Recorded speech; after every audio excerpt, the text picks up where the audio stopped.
My name is Alfredo, 32 years old, and I never thought I'd be taking my own family to court.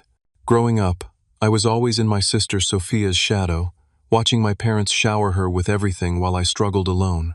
But when she hit me with that wrench in my parents' garage, something in me finally snapped. The legal battle that followed exposed decades of favoritism and changed everything. If you've ever had to fight for justice against your own family, let me know where you're watching from and hit that like and subscribe button. Trust me, this story of standing up for myself was worth the scars. Growing up in Portland, Oregon with my parents, Maria and Thomas Jackson, was an exercise in invisibility. From my earliest memories, our middle-class home in the suburbs operated on a clear hierarchy, and I was decidedly at the bottom. Dad worked as a bank manager at First National, always dressed in crisp suits and polished shoes. Mom built a successful career as a real estate agent, known for selling luxury properties throughout the Portland area. On paper, we were the picture-perfect American family with 2 children and financial stability. The reality inside our home told a different story. The favoritism toward my sister Sophia started when she was born, just 3 years after me. I have vague memories of being the center of attention as a toddler, but everything changed once Sophia arrived. She was the little princess with curly blonde hair and big blue eyes that matched my mother's, while I inherited my father's darker features and quiet demeanor. When I turned 8, I asked for a bicycle for my birthday. Nothing fancy, just a basic model I'd seen at the local store. My parents got me a used one from a garage sale, which broke within 2 weeks. When Sophia turned 8, she received not only a brand new purple bicycle with streamers and a basket, but also a matching helmet, knee pads, and a special birthday party at the local recreation center with 30 classmates. Sophia is more social, my mother explained when I questioned the difference. She needs these things for her development. This pattern repeated throughout our childhood. My birthdays were modest family dinners with a store-bought cake. Sophia's birthdays featured themes, hired entertainment, custom cakes, and extravagant gifts. By the time I was 12, I'd stopped expecting anything special for my birthdays and learned not to ask. The disparity extended beyond celebrations. In 5th grade, I won the science fair with a project about automotive engineering, showing early signs of my passion for mechanics. Neither of my parents attended the award ceremony despite my repeated reminders. 2 weeks later, they both took a day off work to watch Sophia perform in the school choir concert where she had no solo parts. "Your project was during work hours, Alfredo," my father said dismissively when I pointed out the unfairness. "We can't just leave our jobs for school events." That summer, I discovered my love for mechanics when Uncle Frank, my father's brother, let me help restore his vintage Mustang. The feeling of taking something broken and making it work again gave me purpose. When I excitedly told my parents about what I'd learned, my mother wrinkled her nose. "That's dirty work, Alfredo. You should focus on your studies instead of getting grease under your nails," she said, while my father nodded in agreement. Yet when Sophia showed interest in fashion design and spent hours cutting up old clothes to create new styles, my parents converted our basement into a studio for her, complete with a sewing machine, mannequin, and supplies that must have cost thousands of dollars. By 13, I'd become almost entirely self-sufficient out of necessity. I packed my own lunches, washed my own clothes, and learned to cook basic meals.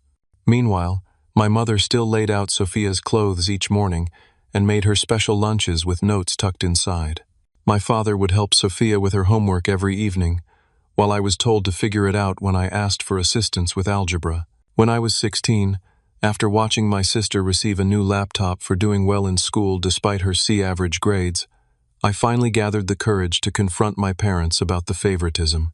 "I don't understand what I did wrong," I said during dinner one night. "Why does Sophia get everything handed to her while I have to work for every little thing?" The silence that followed was suffocating. Then my mother reached across the table and patted my hand with a condescending smile.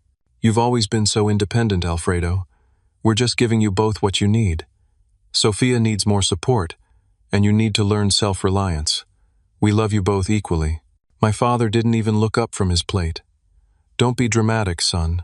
This victim mentality won't get you anywhere in life. Their response was my first experience with gaslighting, though I wouldn't learn that term until years later. They made me question my own reality, wonder if perhaps I was being overly sensitive or misinterpreting their actions. But the evidence was too consistent to deny. Uncle Frank became my sanctuary during those difficult years. A bachelor with no children of his own, he recognized my passion for mechanics and encouraged it. Every Saturday, I'd bike to his place and work alongside him in his garage. He taught me about engines, transmissions, and the satisfaction of solving mechanical problems. "You've got a gift, Alfredo," he'd say, his hands covered in the same grease my mother detested. "Don't let anyone tell you different." In his garage, covered in motor oil and learning the intricacies of automotive repair, I found more validation than I'd ever received at home. The hours spent with Uncle Frank weren't just about learning a skill. They were about finding someone who saw value in me exactly as I was. Meanwhile, at home, the dynamic continued. Sophia would make demands, and my parents would rush to fulfill them. I would achieve something significant, and it would barely register on their radar. I learned to stop sharing my accomplishments with them, to avoid the pain of their indifference. By the time I reached my senior year of high school, I had accepted that I would need to create my own path without parental support. The realization was both liberating and profoundly sad. No child should have to accept that their parents' love is conditional. Yet that was the truth I carried as I prepared to enter adulthood. I graduated high school with honors, earning a 3.8 GPA despite working part-time at a local gas station on weekends. The graduation ceremony was on a sunny June morning, and I searched the crowd for my parents' faces as I walked across the stage. They were there, but their attention was fixed on their phones, probably taking photos of Sophia, who was participating in the ceremony as a sophomore usher. When the principal announced my name and academic honors, there was a brief moment of applause, but no cheering or whistles like some other parents did for their kids. After the ceremony, my mother hugged me quickly and said, "Good job, Alfredo," before turning to gush over Sophia's ushering duties and how beautiful she looked in her special sash. The contrast became even more pronounced when Sophia graduated 2 years later. My parents threw her a massive party, invited extended family from across the country, and presented her with a diamond necklace as a graduation gift. My graduation gift had been a $50 gift card to a department store. College brought new challenges. I'd been accepted to Portland Community College's automotive technology program, which aligned perfectly with my skills and career goals. When I showed my parents the acceptance letter, my father glanced at it and said, "Community college? Well, I guess that makes sense for you." The real blow came when I asked for help with tuition. My parents exchanged uncomfortable glances across the kitchen table. "We're really stretched thin right now, Alfredo," my father explained. "With the economy and our mortgage, we just don't have extra funds for college expenses." I nodded, already having expected this response. "I understand. I'll figure it out." Just 2 weeks later, Sophia came bursting through the door, waving an acceptance letter from the prestigious Pacific Northwest Fashion Institute. My parents erupted in celebration, popping a bottle of champagne and calling relatives to share the news. "We're so proud of you, sweetheart," my mother exclaimed, hugging Sophia tightly. "Don't worry about a thing. We'll handle all the costs. You just focus on becoming a great designer." I sat silently at the dining table, completing a financial aid application, as my parents promised Sophia they would cover her full tuition, apartment rent near campus, and living expenses. The tuition at her private art school was 4 times what my community college program cost. When I moved out to a tiny studio apartment near campus, my parents didn't help with the move. I borrowed Uncle Frank's truck and moved my few belongings myself.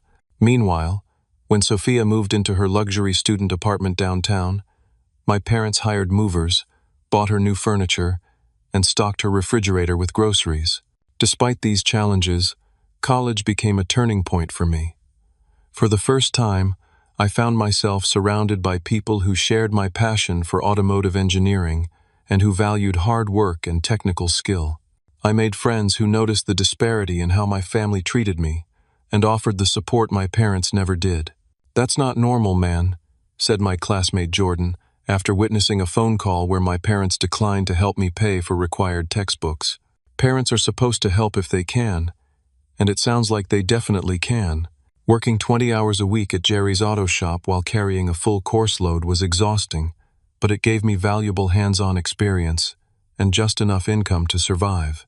Jerry Peterson, the shop owner, recognized my work ethic and talent, giving me increasingly complex repairs and eventually a small raise. "You've got the best diagnostic instincts I've seen in 20 years, Jerry told me after I correctly identified a tricky electrical issue in a Ford F-150 that had stumped his senior mechanics. "Keep this up, and you'll go far in this business." His words meant more to me than any praise I'd ever received from my parents. At Jerry's shop, my abilities were recognized and rewarded. My value was based on my skills and character, not on some mysterious and unattainable standard I could never meet. As my confidence grew professionally, the emotional distance between me and my family widened. I would call home once a week out of obligation, conversations that became increasingly superficial. My parents rarely asked about my classes or work, but would spend most of the call talking about Sophia's latest fashion project or social event. During my second year of college, I discovered through a casual comment from my mother that they had increased Sophia's monthly allowance to cover her networking expenses at fashion industry events. The amount they gave her each month was more than I earned working part-time while studying full-time. That Thanksgiving, I returned home for dinner, bringing a small bottle of wine I could barely afford as a contribution. Sophia arrived 2 hours late, disrupting the meal, but my parents just smiled indulgently and kept her plate warm. When conversation turned to school, Sophia complained about a professor who gave her a B- on a design project. "That's just unfair," my mother sympathized. "Your designs are always so creative." My father nodded. "We can talk to the dean if you want. That grade could affect your opportunities." When Sophia asked about my studies, I mentioned making the dean's list for the second semester in a row. "That's nice," my father said, without looking up from his plate. "Pass the gravy, would you?" The conversation immediately shifted back to Sophia's upcoming fashion show. I sat silently, feeling like a ghost at my own family table. After dinner, I helped clean up while Sophia relaxed in the living room, showing my parents photos from parties she'd attended with her fashion school friends.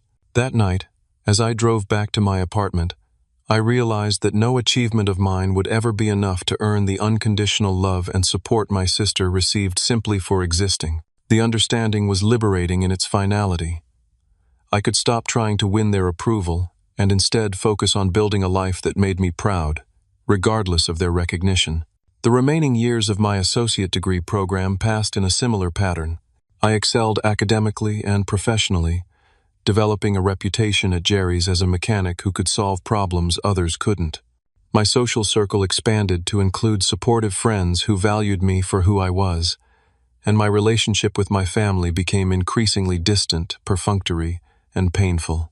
After 2.5 years of balancing full-time studies with work, I graduated with my associate's degree in automotive technology, finishing at the top of my class. The graduation ceremony was on a rainy Saturday in December. Uncle Frank sat in the audience, cheering loudly when my name was called. My parents had sent a text that morning saying they couldn't make it because they needed to help Sophia prepare for an end-of-semester fashion showcase happening the following week. I wasn't surprised, but the emptiness in my chest expanded a little more.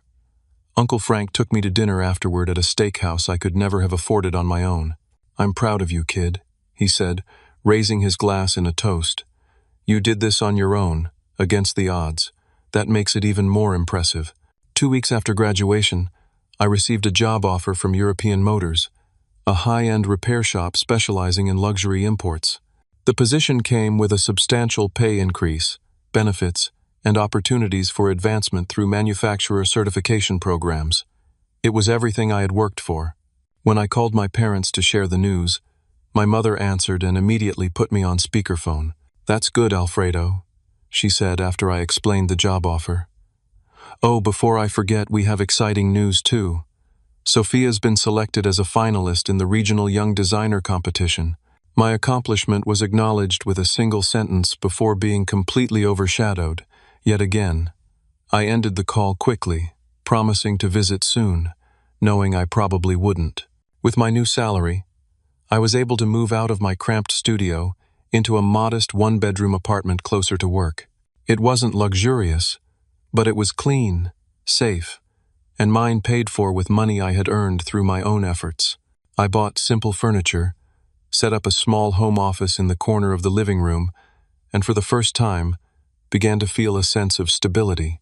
6 months later, Sophia graduated from fashion school with average grades, but an impressive portfolio of designs. Despite not having visited my new apartment or shown any interest in my career progress, my parents insisted I attend her graduation celebration. Family should be together for important milestones, my mother said firmly over the phone, as if this rule had applied equally to my own graduation. The celebration was held at an upscale restaurant downtown, with about 30 guests, including extended family and Sophia's friends. I sat at the far end of the table, nursing a beer and making small talk with distant relatives who knew nothing about my life. After the main course, my father stood up and tapped his glass for attention. His face was flushed with pride as he looked at Sophia. "We have a special surprise for our amazing graduate," he announced, handing Sophia an envelope. Sophia opened it and screamed in delight, jumping up and down. "A BMW? Are you serious? Oh my God!" My parents beamed as Sophia ran outside, followed by the entire party. There in the parking lot sat a brand new white BMW 3 Series with a massive red bow on the hood. The car must have cost at least $40,000. "You deserve it, sweetheart," my mother said, wiping away tears. "We're so proud of everything you've accomplished." I stood at the back of the crowd, feeling like I was watching a scene from someone else's life. For my graduation, there had been no party, no car, not even a card, just an empty seat in the audience where my parents should have been. As everyone admired Sophia's new car, my Uncle Frank made his way to my side. "You okay?" he asked quietly. "Yeah," I replied, though we both knew it was a lie. "Just wondering what it's like to have parents who are proud of you." Later that night, as the party was winding down, I found myself alone with my parents at the table, while Sophia showed off her new car to her friends in the parking lot.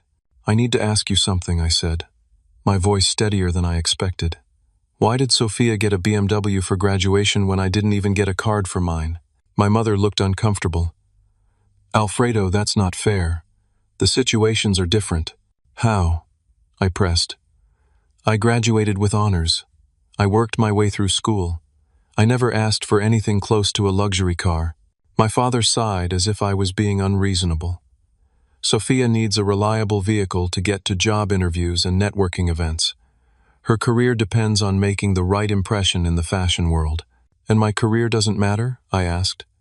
"I drive to work every day in a 15-year-old Honda with 200,000 miles on it." "You're a mechanic, Alfredo," my mother said dismissively. "You can fix your own car if it breaks down. Besides, you've always been more practical than your sister." "You mean I've had to be practical because I've never had any other choice?" I replied. My father's expression hardened. "I think you're being ungrateful. We've given both of you what you needed to succeed. Sophia needs different things than you do." In that moment, hearing my father call me ungrateful for questioning why my sister received a luxury car while I received nothing, something broke inside me. Not in a destructive way, but in a clarifying one. It was as if the last thread of hope that my parents might someday treat me fairly finally snapped, and with it went the burden of seeking their approval. "You're right," I said quietly, standing up from the table. "Sophia does need different things than I do. She needs constant validation and material gifts. I just needed parents who showed up." I left the restaurant before they could respond, driving home in my old Honda that had never felt more like a badge of honor. That car represented every hour I'd worked, every obstacle I'd overcome, every time I'd picked myself up when no one else would.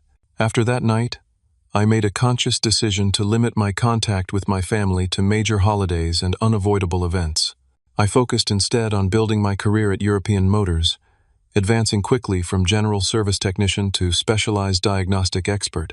Within 2 years, I was handling the shop's most challenging repairs on high-end vehicles like Porsches and Maseratis. Despite my professional success, the years of parental favoritism and neglect had left deep emotional scars. I developed anxiety in social situations, constantly questioning if I was good enough or if people secretly found me lacking, just as my parents seemed to. I struggled with trusting others, always waiting for them to discover I wasn't worth their time, just as my family had decided.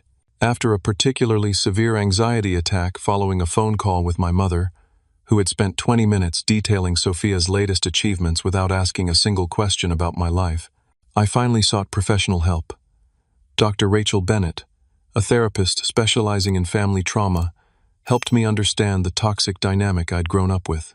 What you're describing is classic narcissistic family dynamics, with you cast in the role of the scapegoat and your sister as the golden child, she explained during our third session. It's not about anything you did or didn't do. This pattern was established long ago and says everything about your parents' issues and nothing about your worth. Those therapy sessions were painful but illuminating. For the first time, I had a framework to understand my childhood experiences. The favoritism wasn't because Sophia was better or because I was lacking. It was because my parents had created a dysfunctional system that required one child to be idealized and another to be diminished. Understanding the dynamic didn't erase the hurt, but it helped me begin to separate my sense of self-worth from my parents' inability to love me as I deserved. It was a slow, uneven process of healing, punctuated by moments of progress and painful setbacks. But with each passing month, I felt more anchored in my own value, less desperate for the approval I would likely never receive. 3 years after Sophia's graduation, I reluctantly agreed to attend a family barbecue at my parents' house. Uncle Frank had convinced me to go, arguing that maintaining some connection with family was important, even if that connection was strained. "You don't have to stay long," he advised. "Just make an appearance, be civil, and leave if it gets uncomfortable." It was a warm July afternoon when I arrived at the familiar 2-story suburban house where I'd grown up. The driveway was crowded with cars, including Sophia's white BMW, now 3 years old but still gleaming. I parked my Honda on the street and took a deep breath before heading inside. The backyard was filled with extended family and my parents' friends. My mother greeted me with a quick hug before returning to her conversation with my aunt. My father nodded in my direction while flipping burgers on the grill. Neither asked about my life or work. I grabbed a beer from the cooler and found Uncle Frank near the patio. For the first hour, things were uneventful. I made small talk with relatives, avoided my parents when possible, and kept my interactions with Sophia to brief, polite exchanges. She had recently started a small clothing line that was being carried in a few boutiques around Portland, a venture funded entirely by our parents. "Business is tough," she complained while scrolling through her phone. "But Daddy says he'll cover the rent on my design studio for another year until I really get established." I nodded, swallowing the reminder that I'd never received a dime of financial support for my career. "That's fortunate. Commercial space is expensive." As the afternoon progressed, my father approached me with a request. "Alfredo, the check engine light came on in my car yesterday. Since you're here, would you mind taking a look?" It was the closest thing to recognition of my professional skills I'd ever received from him. Despite our strained relationship, I agreed. "Sure, I can check it out. Keys in the usual place?" He nodded, and I headed to the garage, almost glad for the excuse to escape the social gathering. My father's Audi was parked inside, and I popped the hood to begin a basic inspection.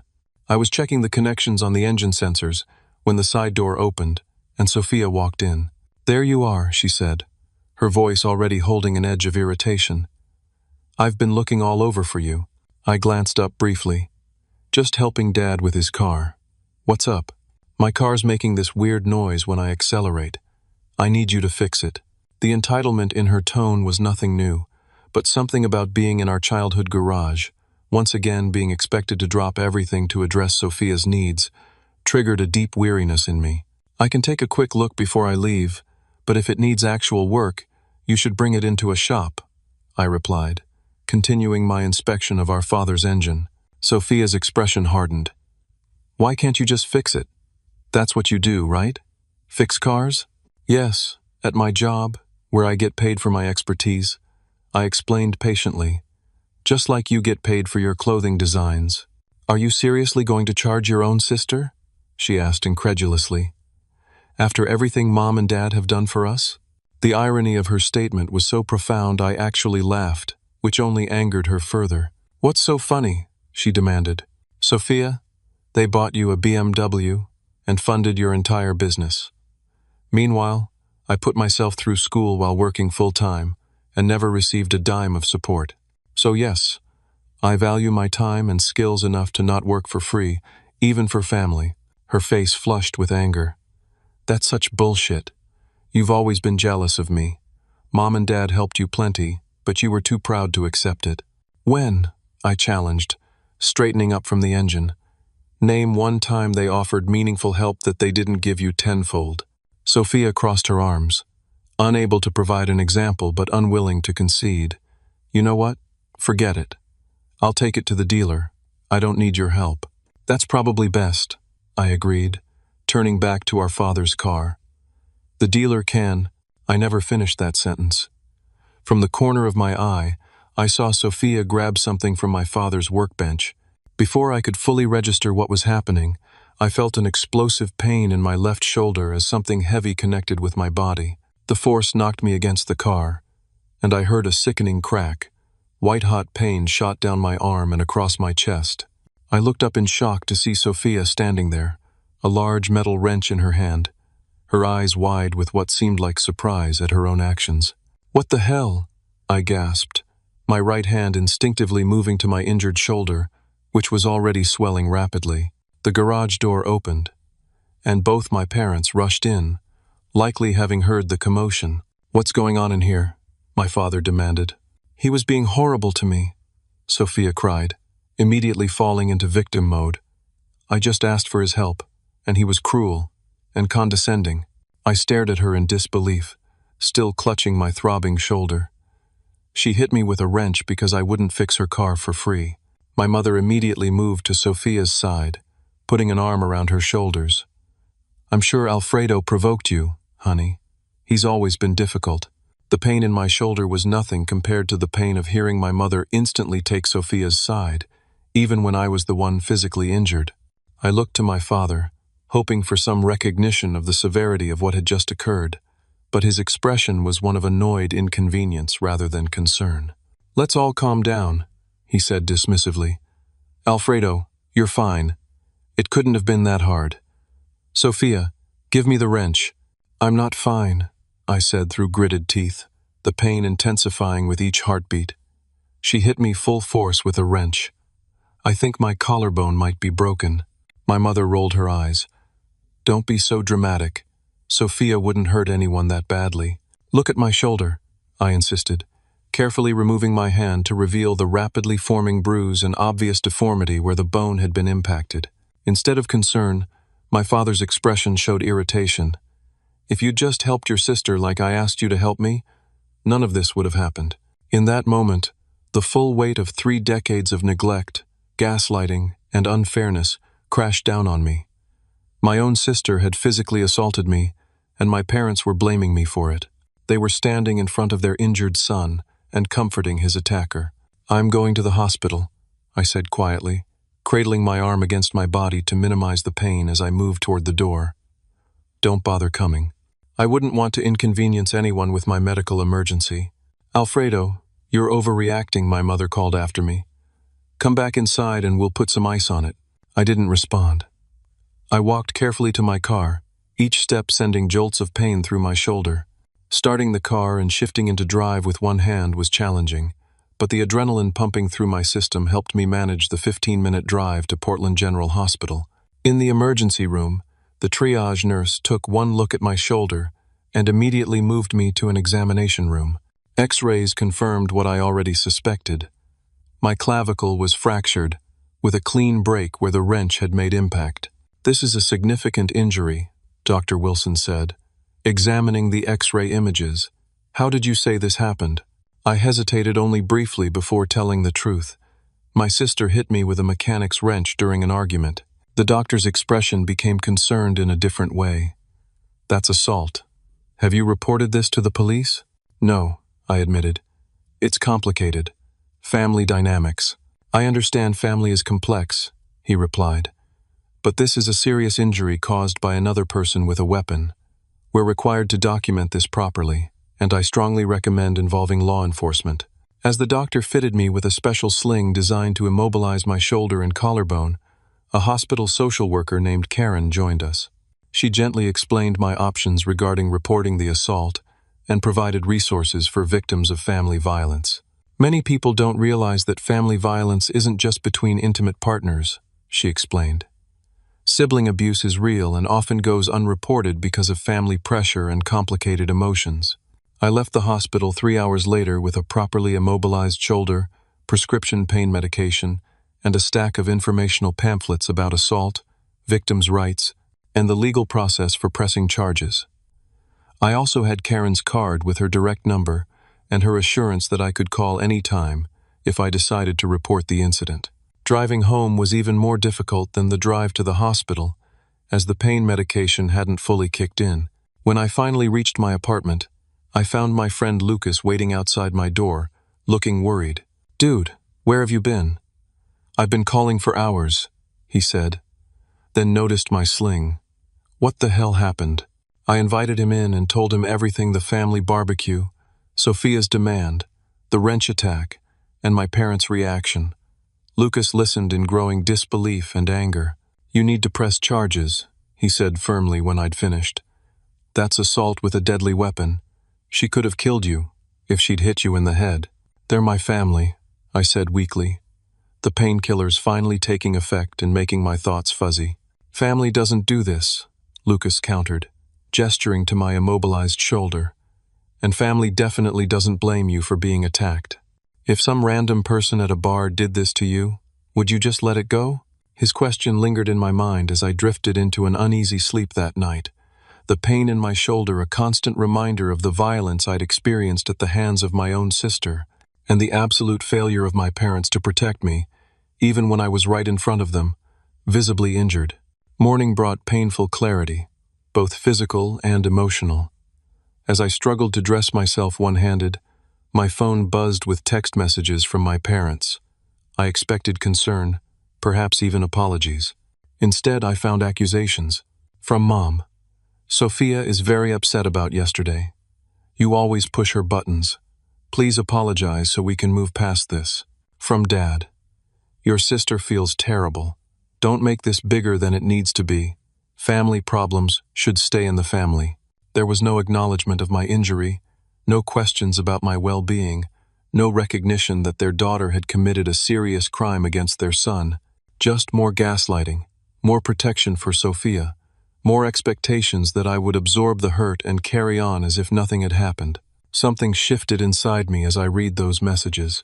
A lifetime of being the family scapegoat, of accepting less than I deserved, of making excuses for their behavior, it all crystallized into a moment of absolute clarity. This cycle would never end unless I ended it. With my decision made, I called Lucas, who arrived 30 minutes later, ready to drive me to the police station. On the way, I called Karen, the hospital social worker, who arranged to meet us there and help navigate the process. "I want to file a report about an assault," I told the officer at the front desk, my voice steadier than I expected. Detective Thompson, a woman in her 40s with kind eyes and a no-nonsense demeanor, took my statement in a private interview room. Lucas waited outside while Karen sat with me for support. "I need you to understand something," Detective Thompson said after hearing my full account. "Filing this report means we will investigate and likely press criminal charges against your sister. This isn't something you can later withdraw if your family pressures you. Are you prepared for that?" I thought about my fractured collarbone, about 3 decades of being treated as less than, about my parents standing in that garage blaming me for my own assault. "Yes," I said firmly. "I understand, and I want to proceed." The detective nodded. "We'll need your medical records, photographs of the injury, and any text messages or communications relevant to the incident. Given the severity of your injury and the use of a tool as a weapon, this will likely be charged as assault with a deadly weapon, which is a felony." The reality of what I was doing, potentially sending my own sister to jail, hit me fully. But then I remembered how easily she had grabbed that wrench, how little hesitation she'd shown before striking me, and how quickly my parents had rushed to protect her, even with the evidence of her violence right in front of them. By that evening, the police had contacted Sophia and my parents. My phone exploded with messages and missed calls, which I ignored on Karen's advice. The next morning, I retained attorney Sarah Martinez, who specialized in assault cases and had experience with family violence situations. "Your case is strong," she assured me after reviewing the medical documentation and police report, "but you should be prepared for significant backlash from your family. They've established a pattern of protecting your sister at your expense, and that won't change just because the legal system is involved." She was right. The cease and desist letter she sent, instructing my family not to contact me directly, but to route all communication through her office, only escalated their fury. They began reaching out to extended family members, telling a distorted version of events that painted me as vindictive and unstable. Aunt Melissa, my mother's sister, called despite the cease and desist. "How could you do this to your own sister?" she demanded. "Over a little argument? Your parents are devastated." She broke my collarbone with a wrench. I replied calmly before ending the call and blocking her number. Uncle Frank was one of the few family members who stood by me. "I've watched how they've treated you your whole life," he said during a visit to help me with household tasks I couldn't manage one-handed. "This was a long time coming. You have every right to hold Sophia accountable." 3 weeks after filing the police report, I received notice that the district attorney had formally charged Sophia with assault with a deadly weapon. Simultaneously, on Sarah's advice, I filed a civil lawsuit seeking damages for medical expenses, lost wages during my recovery, pain and suffering, and punitive damages. The first court appearance was a procedural hearing where Sophia would enter her plea. I arrived with Sarah to find my sister dressed in a conservative suit, looking uncharacteristically subdued. Beside her stood an expensive criminal defense attorney. I later learned was charging $500 per hour, paid for by my parents, of course. More shocking than Sophia's attorney was seeing my parents sitting directly behind her in the gallery, a united front in support of the daughter who had assaulted their son. They didn't even look in my direction as I entered, as if I were a stranger rather than their firstborn child. "Not guilty," Sophia stated when asked for her plea, though the evidence against her was overwhelming. Outside the courthouse, reporters from local news outlets had gathered, alerted to the case by its unusual nature. Sarah had prepared me for this possibility. "Family violence cases sometimes attract media attention," she'd warned, "especially when they involve people from otherwise respectable backgrounds." My parents pushed past the reporters without comment, hustling Sophia into a waiting car. I followed Sarah's advice to make a brief, factual statement. "I'm pursuing justice through the proper legal channels after being assaulted by my sister, resulting in a fractured collarbone. I have no further comment at this time." That evening, the story appeared on local news and in the Portland Tribune. The headlines were sensational. "Fashion designer charged with assaulting mechanic brother with wrench and family feud turns violent. Woman faces felony charges for attacking brother." The publicity seemed to enrage my family further. Distant relatives I hadn't spoken to in years called to express their disapproval. Cousins sent judgmental messages. My father's brother, not Uncle Frank, but my Uncle David, left a voicemail saying, "No real man would send his sister to jail. Your grandfather would be ashamed." Their reactions only reinforced my decision. These people had enabled and encouraged the toxic dynamic that led to my assault. Their outrage was not about justice or my well-being. It was about maintaining the family system where Sophia could do no wrong and I could do no right. As the weeks passed and the legal proceedings continued, my support system solidified. Lucas and other close friends stepped up to help with daily tasks while my shoulder healed. Co-workers at European Motors adjusted schedules to accommodate my recovery. Uncle Frank checked in daily, offering both practical assistance and emotional support. Meanwhile, the discovery phase of the civil lawsuit revealed just how deeply the financial favoritism ran.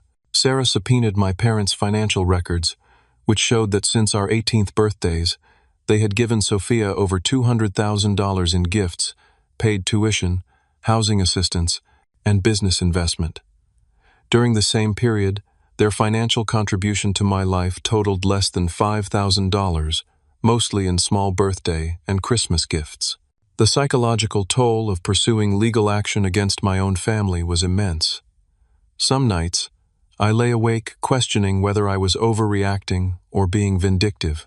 Dr. Bennett helped me work through these doubts during our therapy sessions. "You're not punishing Sophia," she reminded me.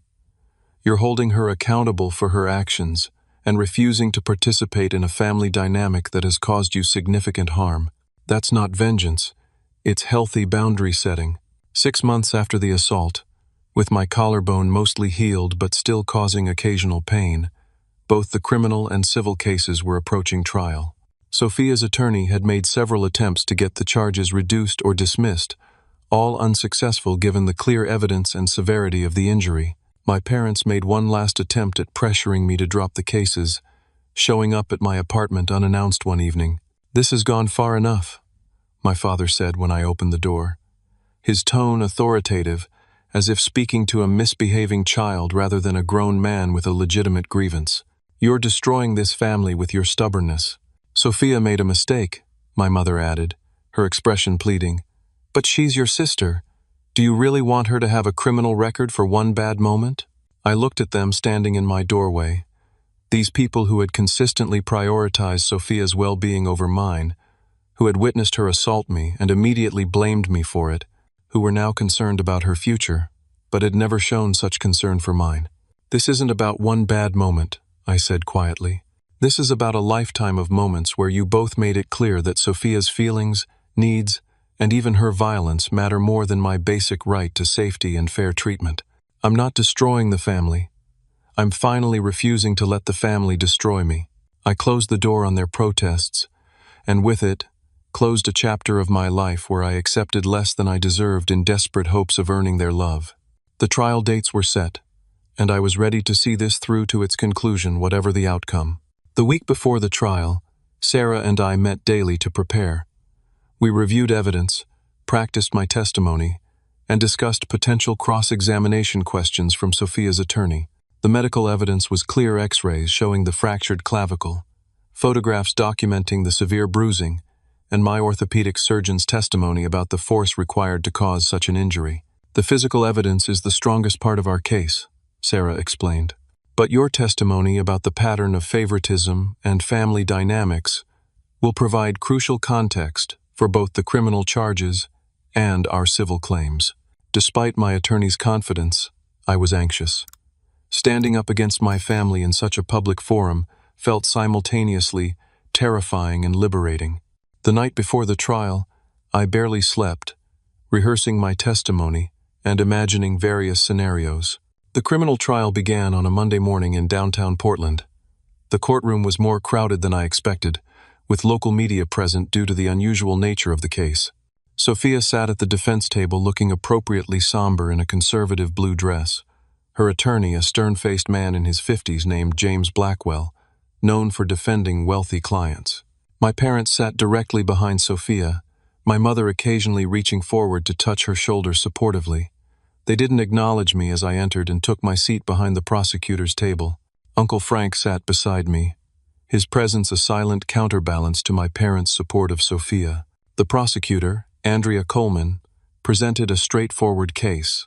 She called the emergency room doctor who had treated me, who testified about the severity of the fracture and confirmed it was consistent with being struck by a heavy metal object. The police detective described my initial report and the photographs of my injury taken at the hospital. A medical expert explained that the location and nature of the break indicated significant force had been applied directly to the collarbone.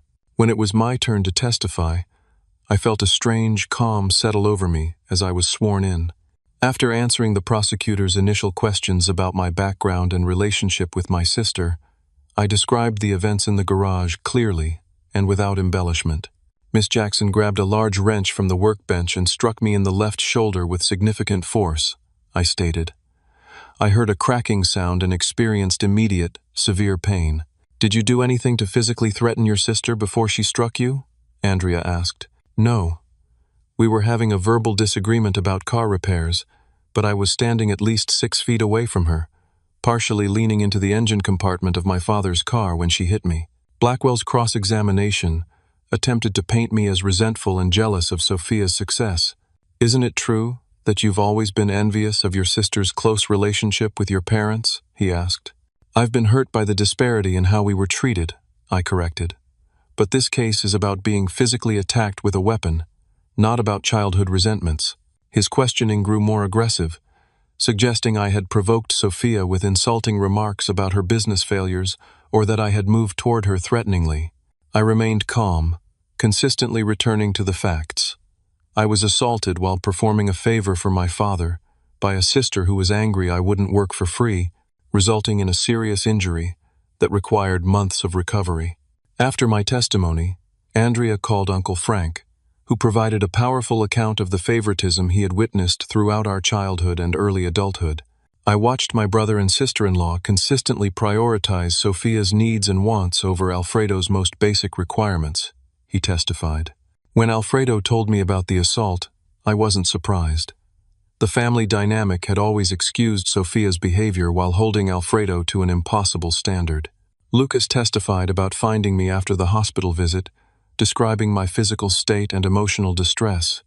He couldn't even put on a shirt by himself, Lucas told the court, and he was in shock that his own parents had blamed him for being attacked.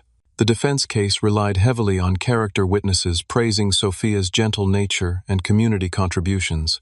Former teachers, fashion industry colleagues, and family friends described her as sweet-tempered, generous, and incapable of deliberate violence.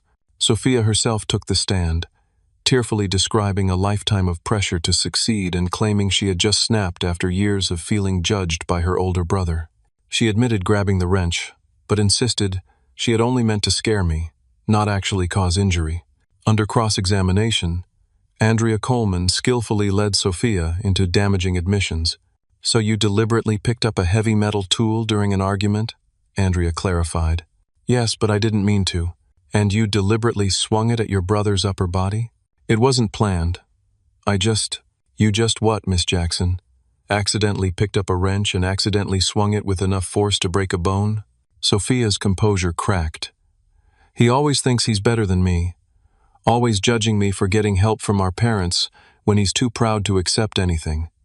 I just wanted him to stop looking down on me." Her outburst revealed the truth. The attack hadn't been a momentary loss of control, but the culmination of a lifetime of entitlement and rage when challenged. My parents' testimony was equally revealing.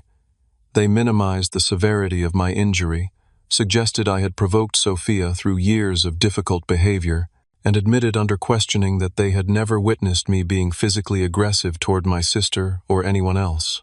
When Andrea asked my mother if she had sought medical attention for me after witnessing the assault, she appeared genuinely confused by the question.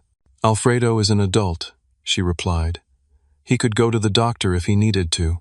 "So you saw your son injured, potentially seriously, and your first concern was for the emotional state of the person who injured him," Andrea clarified. My mother's hesitation spoke volumes. Sophia was upset.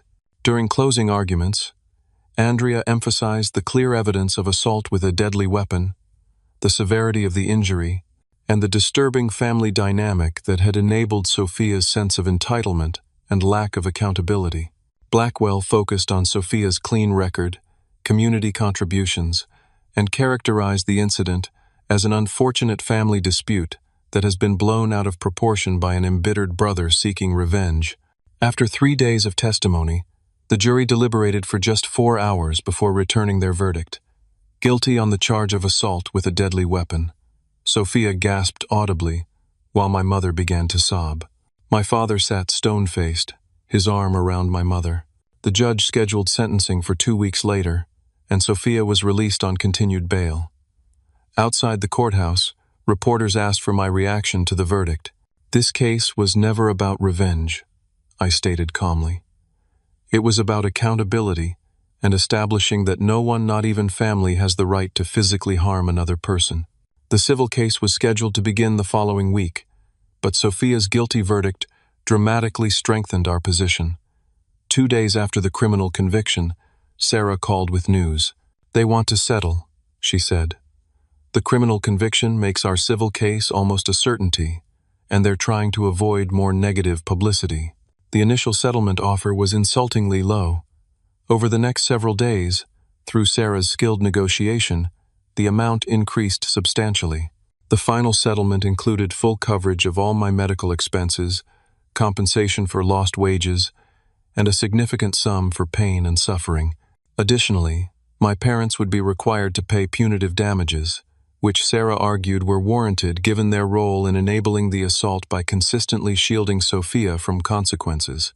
The total settlement came to just over $300,000. It was more money than I had ever possessed at one time, and represented not just compensation for my physical injury but acknowledgement of the decades of emotional harm I had endured.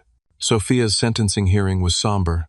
Given her lack of prior criminal record, the judge sentenced her to 3 years of probation, mandatory anger management and therapy, 200 hours of community service, and restitution for any medical expenses not covered by the civil settlement. More significant than the legal penalties was Judge Harriman's statement to Sophia during sentencing. "Miss Jackson, this court has seen overwhelming evidence not just of your assault on your brother, but of a family dynamic that fostered your sense of entitlement and immunity from consequences," the judge stated firmly. "While your lack of criminal history has spared you incarceration, make no mistake, what you did was not a momentary lapse, but the culmination of a lifetime of being taught that your needs and feelings supersede others' basic rights. I sincerely hope this experience serves as a wake-up call, not just for you but for your entire family." My parents sat in shocked silence as the judge publicly called out the toxic family system they had created. For the first time in my life, an authority figure had seen the truth of our family dynamic and named it plainly. The Portland Tribune ran a feature article about the case, interviewing family therapists about toxic favoritism and its consequences. The article included statistics about sibling abuse and its underreporting, particularly when parents enable or excuse the behavior. My willingness to pursue legal action was described as breaking the silence around a common but often hidden form of family dysfunction. As news of the verdict and settlement spread through our extended family and social circles, reactions were mixed. Some relatives who had initially condemned my decision to press charges contacted me privately to share their own experiences of favoritism and family dysfunction. Others maintained that I had destroyed the family by involving the legal system in what should have remained a private matter. I found I no longer cared about these judgments. For the first time in my life, my experience had been validated, my pain acknowledged, and the responsibility placed where it belonged, not on me for failing to accept mistreatment, but on those who had inflicted it. The media attention gradually faded. Sophia began her probation and community service. My parents retreated from public view, their carefully cultivated image of the perfect family permanently tarnished. And I began the process of rebuilding my life, not as the family scapegoat whose feelings didn't matter, but as a man who had stood up for himself and won. The settlement money sat untouched in my account for 2 months, while I considered what to do with it.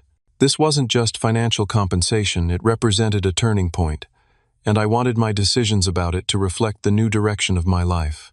After careful consideration and many discussions with Dr. Bennett, I made my decision. I would use the majority of the funds to start my own automotive repair business, specializing in high-end European vehicles.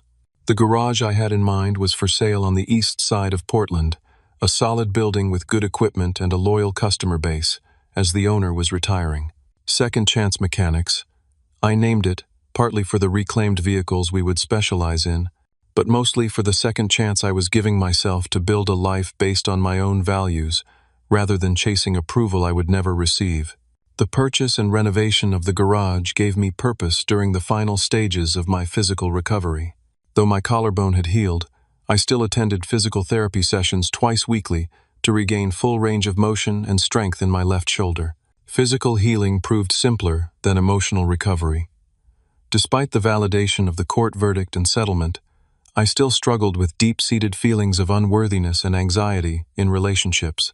Dr. Bennett became an essential guide through this territory. Legal accountability was necessary, but it doesn't automatically heal the emotional wounds, she explained during one session. That requires recognizing the faulty beliefs you internalized and consciously replacing them with healthier ones. We worked on identifying these beliefs: that I wasn't worthy of love unless I earned it through achievement, that my needs were less important than others, that expressing hurt or anger was selfish. Gradually, with practice and conscious effort, I began challenging these thoughts when they arose. 3 months after the court cases concluded, I received a certified letter from Sophia. My first instinct was to throw it away unopened, but Dr. Bennett encouraged me to read it when I felt ready. Regardless of what it says, remember that you get to decide what relationship, if any, you want with your sister going forward, she advised. The letter contained a formal apology, clearly written as part of her therapy or probation requirements. It acknowledged the assault and expressed regret, but stopped short of addressing the lifetime of dynamics that had led to that moment. I filed it away without responding. A week later, I filed for, and was granted a restraining order against Sophia, not out of fear or vindictiveness, but as a boundary that allowed me to focus on healing without unwanted contact. The court readily approved it, given the recent assault conviction. My parents made several attempts to contact me in the months following the trial. First came angry voicemails blaming me for Sophia's legal troubles and demanding I fix this mess. When those went unanswered, they shifted to guilt-inducing messages about family obligation and forgiveness. Finally, they tried offering financial help with my new business, help I neither needed nor wanted, given that the settlement had provided ample startup capital. I maintained no contact, focusing instead on building my new life. The garage renovation was completed by early spring, and I opened for business with 3 employees. Myself, a service manager named Tony who had worked with me at European Motors, and a promising young apprentice named Miguel, fresh out of technical school. From the beginning, I established second chance mechanics on principles opposite to the family dynamic I'd grown up with: transparency, fairness, and recognition based on merit, rather than favoritism. Our pricing was clear and consistent. Promotions and responsibilities were assigned based on demonstrated skill and effort. Every contribution was acknowledged and valued. Uncle Frank became a silent partner in the business, investing some of his retirement savings in exchange for a small ownership stake. More importantly, he continued to be the supportive father figure I'd always needed, stopping by the shop several times a week to offer advice, encouragement, or simply companionship. "I'm proud of you, Alfredo," he told me on opening day, surveying the freshly painted workspace with its state-of-the-art equipment. "You've built something important here, and not just a business." 6 months after opening, Second Chance Mechanics was turning a modest profit, with a growing reputation for honest work and technical excellence. We specialized in restoring and maintaining vintage European sports cars, a niche market with customers who appreciated quality and were willing to pay for it. My social life expanded as well. After years of isolation and focusing primarily on work, I joined a local classic car club and began attending monthly meetups. There I met fellow enthusiasts who shared my passion without the baggage of family history. At one such meetup, I met Amanda, a corporate attorney who had inherited her father's 1972 Porsche 911 and needed help maintaining it. Our professional relationship quickly evolved into friendship and eventually romance. Unlike previous relationships where I'd held back parts of myself, with Amanda I shared the full truth of my family history early on. "That explains why you flinch when I raise my hand too quickly," she observed after hearing about the assault. "Thank you for trusting me with this." Amanda's understanding and patience, as I worked through my trust issues, strengthened our connection. She never pressured me to reconcile with my family or minimize the impact of their treatment. Instead, she supported my boundaries and celebrated my progress in therapy. 1 year after the court case, I established a program at Second Chance Mechanics, offering free basic automotive maintenance workshops to disadvantaged youth. The program, called Under the Hood, taught practical skills while providing mentorship to teenagers from low-income neighborhoods. "I know what it's like to feel unsupported and undervalued," I explained to the first group of participants. "In this garage, your effort and willingness to learn are what matter. Everything else is just noise." Watching these young people gain confidence through mastering practical skills reminded me of my own journey with Uncle Frank years earlier. Many of the teens returned as volunteers after completing the program, creating a community bound by shared knowledge and mutual respect. The business continued to thrive, expanding to 7 employees and a waiting list of customers by the end of the second year. We were featured in Portland Monthly magazine as one of the city's best specialty automotive shops, with particular praise for our transparent pricing and commitment to quality. Despite these successes, there were still difficult moments. Holidays brought waves of grief for the family relationships I had lost, or more accurately, had never truly had. Birthday celebrations with friends highlighted the absence of parents who had never properly celebrated me. Seeing fathers with their sons in the shop sometimes triggered a deep sadness for what my relationship with my own father should have been. 18 months after the trial, I received a handwritten letter from my mother. Unlike previous communications, this one contained no demands or accusations. Instead, it expressed something I'd never heard from her before: regret. "I've been seeing a therapist," she wrote. "She's helping me understand how our family dynamics harmed you. I'm not asking for forgiveness or a relationship. I just want you to know that I recognize now what we did wrong, and I'm sorry for my part in it." The letter sat on my desk for weeks. I felt no obligation to respond, no rush to forgiveness, no pressure to rebuild a relationship that had never been healthy. Dr. Bennett helped me process my complex feelings about this apparent change in my mother. "People can grow and change," she acknowledged, "but that doesn't obligate you to re-enter a relationship that caused you harm. You get to decide what, if any, contact serves your well-being now." I chose not to respond immediately, focusing instead on the life I was building: a business based on integrity, friendships founded on mutual respect, and a romantic relationship with healthy communication and boundaries. If reconciliation with any family members was to occur, it would happen on my terms, when and if I was ready. The journey from family scapegoat to self-reliant business owner had been painful but ultimately transformative.